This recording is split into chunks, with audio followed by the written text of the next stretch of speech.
जाता है, यहाँ के जो बसनीक हैं वो ये कहते हैं कि जो ये पत्थर हैं ये करीबन 30 से 40 क्विंटल हो सकते हैं, ये यहाँ के रहने वालों का कहना। मगर उस वक्त में ये एक ने उठाया है, यानी कि उस वक्त में किसी एक जिन्नात ने ये पत्थर उठा के यहाँ पे रखे हैं। जहाँ पे आज की बात करें तो आज करीबन 400 लोग मिलकर भी जो है इस पत्थर को नहीं उठा सकते। ये पहाड़ जो जिन लोगों ने उठाया वो लोग बहुत बड़े पहलवान थे और वो लोग जैन थे, पांडु लोग थे, उन्होंने ये पहाड़ उठाए हैं। जैसे हम लोग आज अपने मकान के लिए एक ईंट उठाकर मकान में रख देते हैं, ऐसे इन लोगों ने ये पहाड़ उठाकर ये मंदिर बनाया। किस तरीके से इन्होंने पत्थर को तराशा है और किस तरीके से जो है इसकी सजावट बनाई है उस वक्त में।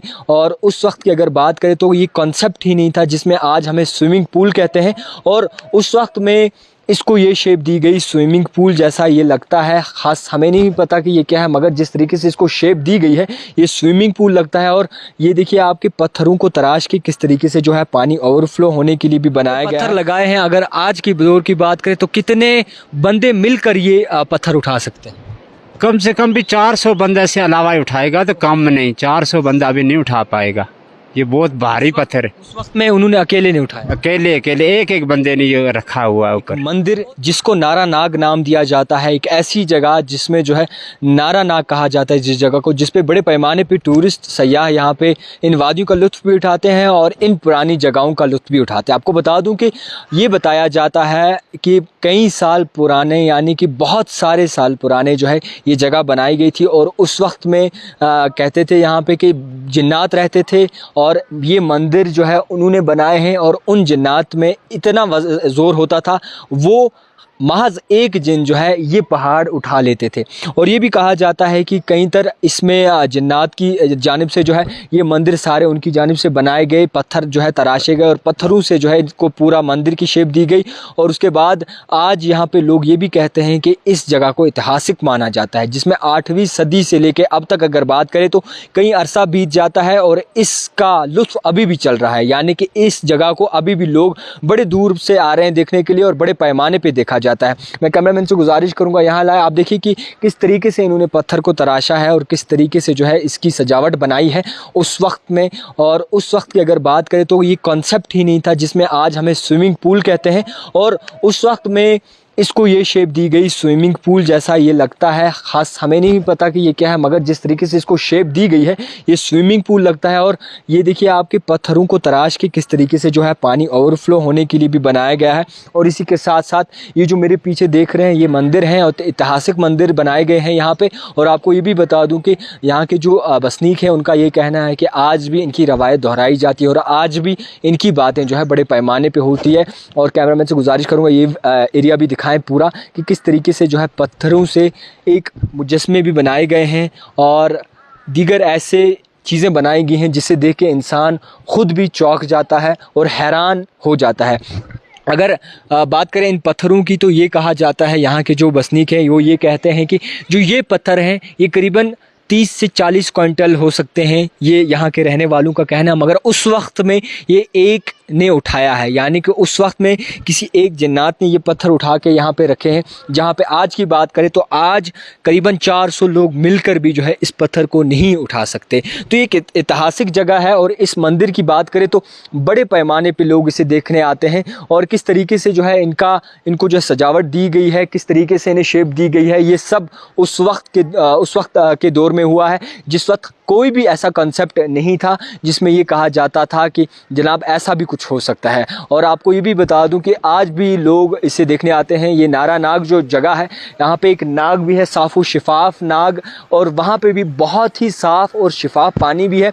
और वहाँ से भी जो है इसको नाम दिया गया है नारा नाग। करीबन डिस्ट्रिक्ट गांदरबल से महज कुछ ही किलोमीटर की दूरी पर है, जिसमें ये जो एरिया आता है वांगत साइड का एरिया आता है इसके आगे, और उससे वांगत से कुछ ही किलोमीटर कंगन कॉन्स्टिट्यूंसी के साथ ये नारा नाग पड़ता है। और इसी सब के बात करें तो यहाँ से ऊपर जो एरिया आता है यहाँ से लोग जो है ट्रैकिंग पर जाते हैं, जिसको गंगबल भी कहा जाता है। और गंगबल में लोग बड़े पैमाने पे जाते हैं, जिसमें यूथ सबसे ज़्यादा वहाँ का रुख करता है और वादियों का लुत्फ़ उठाता है। और इसी के साथ साथ जो भी यहाँ आता है नारा नाग ज़रूर आता है, क्योंकि ये जो चीज़ें बनाई गई हैं ये 8वीं सदी में बनाई गई, और 8वीं सदी में जो चीज़ें बनाई गई हैं वो आज भी कंसेप्ट है जिस तरीके से आपको ये बताया। तो महज किसी यहाँ के बसनीक से बात बात करते हैं और जानते हैं कि आखिरकार क्या हिस्ट्री है नारा नाग की। तो नारा नाग की बात करें तो कई तरह सयाह भी यहाँ आते हैं, वादियों का लुत्फ़ उठाते हैं, और नारा नाग सदियों पुराना जो है एक ऐसी जगह है जिसमें कई ऐसी चीज़ें हुई हैं जिसे सुनकर आप भी जो है चौंक जाएंगे।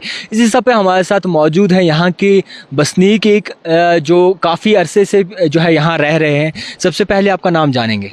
मेरा नाम है गामी जागल।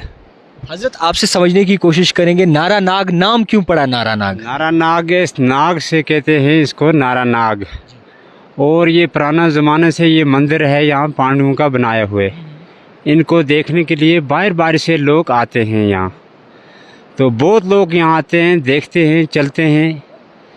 तो ये बहुत अच्छी जगह है ये नारा नाग की। इसमें बहुत लोग यहाँ आते हैं।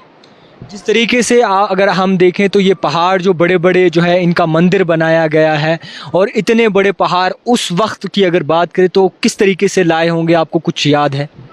ये पहाड़ जो जिन लोगों ने उठाया वो लोग बहुत बड़े पहलवान थे और वो लोग जैन थे, पांडु लोग थे। उन्होंने ये पहाड़ उठाए हैं। जैसे हम लोग आज अपने मकान के लिए एक ईंट उठाकर मकान में रख देते हैं, ऐसे इन लोगों ने ये पहाड़ उठाकर ये मंदिर बनाए हैं। उनमें ताकत होती थी? बहुत ताकत थी, बहुत ताकतवर थे वो लोग। और उनका बहुत बड़ा कद भी था, बड़े लंबे कद के वाले लोग थे और बड़े बॉडी वाले लोग थे वो, जिन लोगों ने ये बनाया है। मतलब कहा जाता है यहाँ पे जिन रहते थे? जिन यहाँ पर जिन रहते थे और पांडु रहते थे। उन लोगों ने ये मंदिर बनाए हैं। इन मंदिर में जो पत्थर लगे हैं वो करीबन कितने क्विंटल के होंगे, कितना वजन होगा उनका? तकरीबन 4 क्विंटल 5 क्विंटल से अलावा पत्थर होगा। उससे कम कोई पत्थर नहीं होगा। 5 क्विंटल 4 क्विंटल उससे अलावा होगा तो कम कोई पत्थर नहीं होगा। और वो ड्रस करके लगाया है, चूना में लगाया है, बहुत अच्छे पत्थर लगाए हैं यहाँ। कुछ मंदिर ऐसे भी हैं जिनके दरवाजे अभी तक बंद हैं यहाँ पे। वो मंदिर, उसमें तो गवर्नमेंट का सामान रखा हुआ है, उसमें चूना है, शिस्तर है और लकड़ी है। इसका गवर्नमेंट काम यहाँ करवा रही है, तो उन लोगों ने ये रखा है यहाँ पर। हाँ, आपसे ये भी समझने की कोशिश करेंगे, जिस तरीके से लोग यहाँ आते हैं तो आपको लगता है कि कहीं ना कहीं इस जगह पे नज़र-ओ-साज़ करना चाहिए गवर्नमेंट को, ताकि ये अच्छी जगह बन सके? हाँ, इसमें तो गवर्नमेंट की बहुत कोशिश है। इसकी तो अच्छी बना रहे, दीवारबंदी बन रही है, यहाँ पार्क बन रही है, यहाँ बैठने की जगह अच्छी बन रही है, इसमें यहाँ होटल भी बन रहे हैं, बहुत तो अच्छी। यहाँ पे पत्थर लगाए हैं, अगर आज की दौर की बात करें तो कितने बंदे मिलकर ये पत्थर उठा सकते हैं? कम से कम भी 400 बंदा से अलावा ही उठाएगा, तो कम नहीं, 400 बंदा भी नहीं उठा पाएगा। ये बहुत भारी पत्थर है। उस वक्त में उन्होंने अकेले नहीं उठाया? अकेले एक बंदे ने ये रखा हुआ है ऊपर। और क्या खासियत है इस नारा नाग की जगह की? नारा नाग तो अच्छी जगह है, इसमें हर एक लोग आता है, अच्छी जगह है, देखने के लिए ये जगह है, बैठने के लिए अच्छी जगह है, ठंडी हवा है, यहाँ का जंगल अच्छा है, देखने में अच्छी जगह। यहाँ से गंगाबाल लोग जाते हैं, वहाँ गंगाबाल झील है, उनका सैर करते हैं। तो यहाँ घोड़े वाले लोग उनके साथ जाते हैं, तो मज़दूर लोग जाते हैं, अपनी मज़दूरी कमाते हैं, यहाँ से अपना रोज़गार भी अच्छा हो जाता है लोगों का, यहाँ बाहर के लोग आने से। हाँ, लोगों का रोज़गार भी चलता है यहाँ। अच्छा चाचा जी, आपसे आखिर में ये समझने की कोशिश करेंगे, 2 लाइनें नारा नाग के बारे में हो जाएं, चाहे आप अपनी ज़ुबान में कहें चाहे किसी भी ज़ुबान में कहें, 2 लाइनें, खूबसूरत सी लाइन। ओके, 2 लाइन कहूँ तमने या शायर को या कुछ अगर बैत आए तो वह को मैंने वो नहीं आता। शायर ताव है, गीत का है, कई असल जो चीज़ का है ना वो नहीं आता। जो चीज़ ना आवे तो सुर के जोर देना आवे के सैरफी नहीं आती ना, ओके तो नहीं सर आते। काका जी, आखिर में समझने की कोशिश करेंगे, तमाम देखने वालों के लिए आप क्या कहना चाहेंगे? हम तो ये कहते हैं, जो भी जितने भी लोग आते हैं यहाँ देखने के लिए, बहुत अच्छी जगह है। जो लोग नहीं आ पाए वो भी आ सकते हैं यहाँ देखने के लिए, बहुत सुंदर जगह है, अच्छी जगह है। यहाँ से उसको दमेल कहते हैं, वहाँ भी लोग जाते हैं सेल के लिए, शाड़मर्गी जाते हैं सेल के लिए, बहुत अच्छी जगह। जो लोग नहीं आ सकें वो भी आ सकते हैं यहाँ देखने के लिए। तो हमारे साथ यहाँ के जो चाचा हैं, काफ़ी अरसे से रह रहे हैं, इन्होंने अपनी पूरी ज़िंदगी यहाँ काटी है, तो हमने बेहतर समझा कि किसी इंसान से यहाँ पे जो रहते हैं उनसे बातचीत करके इस नारा नाग के बारे में मालूमात किया जाए। जहाँ तक बताया जा रहा है कि यहाँ पे जो पत्थर हैं वो बहुत ही ज़्यादा भारी हैं, और आज के वक्त की बात करें तो बहुत सारे मिल के लोग वो पत्थर उठा सकते हैं, मगर उस वक्त में सिर्फ महज एक ने मिलकर ये पत्थर जो है लगाए हैं। तो नारा नाग बहुत ही अच्छी जगह है, सैर करने के लिए बहुत सारे सयाह भी आते हैं और ऐतिहासिक जगह है, यहाँ आप भी ज़रूर आएँ, वादियों का लुत्फ़ उठाएँ। देखते रहिए दी टाइपराइटर जावेद खान के साथ।